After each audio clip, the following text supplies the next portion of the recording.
Assalamualaikum warahmatullahi wabarakatuh. Perkenalkan saya Herma Yenita Haye. Halo anak-anak hebat semua, baik hari ini kita akan mempelajari materi tentang ekosistem. Tujuan pembelajaran pada materi ini adalah peserta memiliki kemampuan responsif terhadap isu lokal, nasional, dan berperan aktif memberikan permasalahan terkait dengan menganalisis pemahaman tentang komponen ekosistem dan interaksi antar komponen dengan indikator pencapaian tujuan pembelajaran yaitu peserta didik mampu menganalisis isu lokal, nasional terakit aliran energi, rantai makanan dan jaring makanan serta interaksi antar komponen biotik terhadap keseimbangan dan menerapkan upaya menjaga keseimbangan ekosistem. Baiklah, untuk menambah pemahaman terkait materi ini, mari kita simak dan pahami video berikut ini. Warahmatullahi wabarakatuh, apa kabar semuanya? Semoga dalam keadaan yang baik dan sehat. Di video sebelumnya kita sudah belajar tentang ekosistem, yaitu membahas tentang komponen-komponen ekosistem. Lalu dilanjutkan dengan membahas tentang interaksi antar komponen ekosistem. Di video kali ini kita akan membahas tentang aliran energi dalam ekosistem. Nah, seperti apa? Simak video yang kita bahas. Yang pertama ada rantai makanan, yang kedua ada jaring-jaring makanan, dan yang terakhir ada piramida makanan. Nah, kita mulai dari rantai makanan.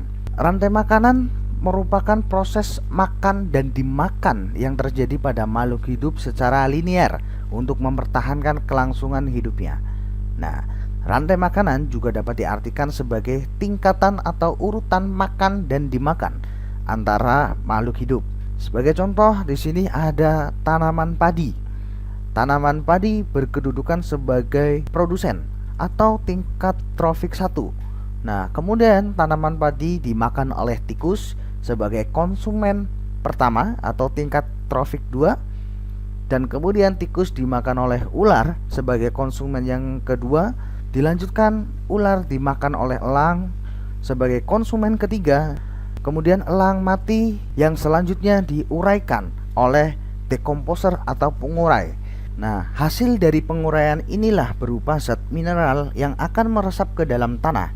Zat mineral tersebut akan diambil kembali oleh tumbuhan. Nah, inilah yang disebut dengan rantai makanan. Nah, kemudian yang kedua ada jaring-jaring makanan. Jaring-jaring makanan merupakan kumpulan dari beberapa rantai makanan yang saling berhubungan. Berdasarkan gambar di samping ini, terlihat bahwa beberapa rantai makanan yang sederhana dapat membentuk rantai makanan yang rumit dan kompleks. Semakin rumit suatu rantai makanan, bisa dikatakan bahwa ekosistem tersebut berada dalam keadaan seimbang. Hal ini disebabkan hilangnya satu spesies dalam ekosistem bisa dengan cepat digantikan oleh spesies lain sehingga rantai makanan tetap berjalan. Contohnya, apabila populasi katak ini menghilang, maka ular masih dapat memakan tikus sebagai alternatif makanannya. Nah, inilah yang disebut jaring-jaring makanan. Jadi jaring-jaring makanan merupakan kumpulan dari beberapa rantai makanan yang saling berhubungan. Ada tumbuhan dimakan belalang, bisa juga tumbuhan itu dimakan oleh kelinci. Kemudian belalang dimakan tikus, tikus dimakan ular, Ketika tikus ini punah, ular bisa memakan katak. Ada alternatif makanan lain. Begitu juga ketika katak punah, ular masih ada alternatif lain untuk memakan tikus. Nah, begitu seterusnya. Ini adalah jaring-jaring makanan. Nah, selanjutnya yang terakhir adalah piramida makanan. Piramida makanan adalah piramida yang menggambarkan hubungan antar organisme pada setiap tingkatan trofiknya. Hubungan yang terbentuk antara suatu organisme dalam piramida makanan yaitu kerucut seperti piramida. Piramida makanan adalah suatu gambaran secara umum yang berhubungan antara komponen biotik dalam suatu ekosistem. Berbeda dengan rantai makanan tadi, piramida makanan ini menggambarkan sebuah interaksi antar komponen biotik lebih dari sekedar suatu peristiwa makan dan dimakan dalam sebuah rantai makanan.